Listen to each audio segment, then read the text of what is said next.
নমস্কার বন্ধুরা, আমি আবার আজকে নতুন একটা রেসিপি নিয়ে হাজির হয়েছি। Roasted chicken. এই রোস্টেড চিকেন খেতে কিন্তু ভীষণ সুন্দর, আর এটা লুচি, পরোটা, নান, ফ্রাইড রাইস কিংবা পোলাওয়ের সঙ্গে খেতে খুব ভালো লাগবে। তাহলে চলুন রেসিপিটা দেখে নেওয়া যাক। প্রথমে আমি পেঁয়াজটা লাল করে ভেজে নেব, কারণ লাল করে ভেজে নিলে কিন্তু পেঁয়াজের টেস্টটা খুব সুন্দর লাগে। খুন্তির সাহায্যে আমি পেঁয়াজটা ভালো করে নেড়ে দিচ্ছি।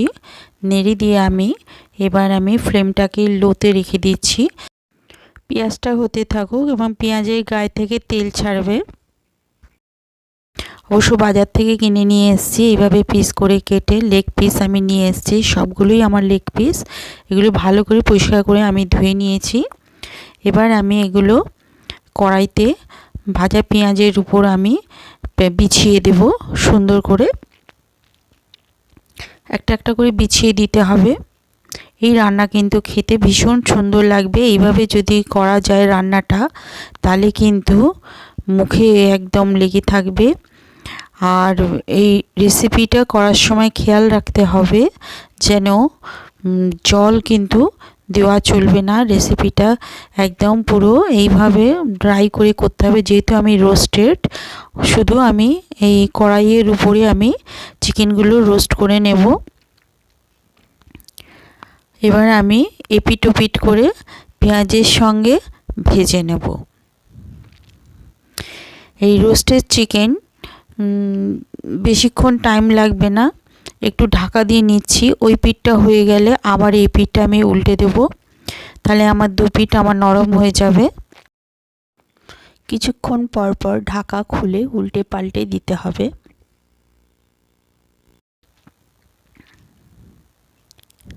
চিকেনগুলো কিন্তু খুব সুন্দর বাজার থেকে এইভাবে আমি কেটে নিয়ে এসেছি।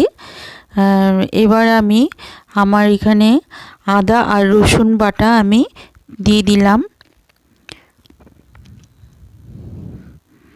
আবারও আমি এগুলো ভালো করে চিকেনের সঙ্গে মিক্সড করে নেব। মশলাটা আমি গ্রাইন্ড করে নিয়েছি, আদা আর রসুন। এবার আমি এর সঙ্গে ভালো করে খুন্তির সাহায্যে আমি মিশিয়ে দিচ্ছি মশলাটা। একটু লাল করে ভাজতে হবে। রোস্টেড চিকেন বানাবার জন্য এরকম বড় বড় পিস আনতে হবে। এটা ঢাকা দিয়ে দিয়ে রান্না করতে হবে।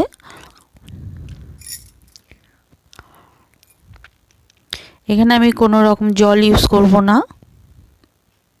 যেহেতু রোস্টেড চিকেন বানাবো তাই আমি এটা ভালো করে ফ্রাই করব। এবার আমি একটা মশলা গুলে নেব। তার জন্য আমি নিয়ে নিয়েছি জিরের গুঁড়ো, ধনের গুঁড়ো আর কাশ্মীরি লঙ্কার গুঁড়ো 1 চামচ করে। এটাকে আমি একটা জল দিয়ে গুলে নিয়ে আমি পেস্ট তৈরি করে নেব। এবার স্বাদ মতো আমি নুন দিচ্ছি। যে যেমন স্বাদ নুন টেস্ট অনুযায়ী দেবেন। তারপরে আমি হলুদ গুঁড়ো দিয়ে দিচ্ছি। চিকেনগুলো আমার অনেকটাই নরম হয়ে গেছে। আমি হাতের সাহায্যে এবার আমি যে মশলাটা গুলেছিলাম সেই মশলাটা চিকেনের গায়ে আমি এইভাবে লাগিয়ে দিচ্ছি।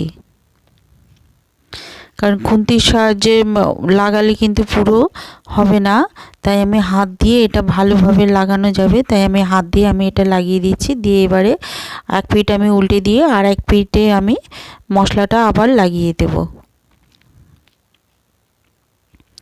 এতে করে এরকমভাবে মশলাটা দিয়ে দিলে গায়ে মাখিয়ে বেশ সুন্দর করে পুরো চিকেনটা সব জায়গায় মশলাটা মেখে যাবে। এই সময় আমার ফ্লেমটা লোতে দেওয়া আছে। আমি মশলাগুলো মাখিয়ে নিয়ে তারপরে আমি ফ্লেমটাকে আবার মিডিয়ামে দেব।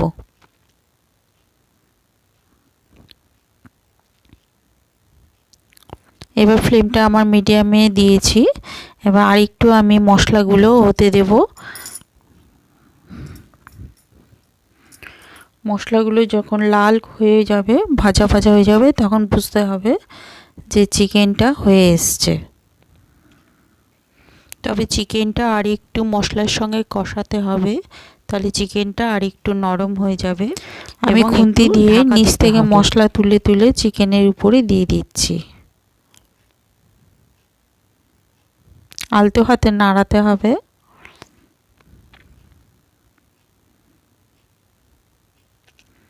চিকেনটা আমার ভাজা ভাজা হয়ে গেছে, মানে আমার হয়ে গেছে। এবার আমি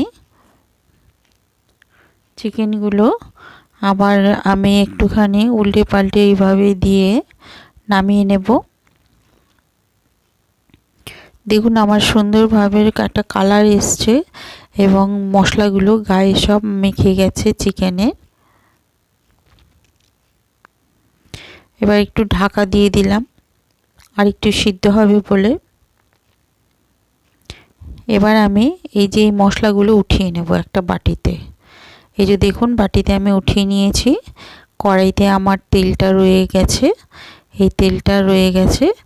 এবারে আমি এই যে চিকেনগুলো আছে, এই চিকেনগুলো আমি কেটে নিয়েছি ছুরির সাহায্যে। এগুলো কেটে নিয়েছি যাতে আমার মশলাগুলো এর ভেতরে আমি ঢুকিয়ে দিয়ে দেবো মশলাগুলো।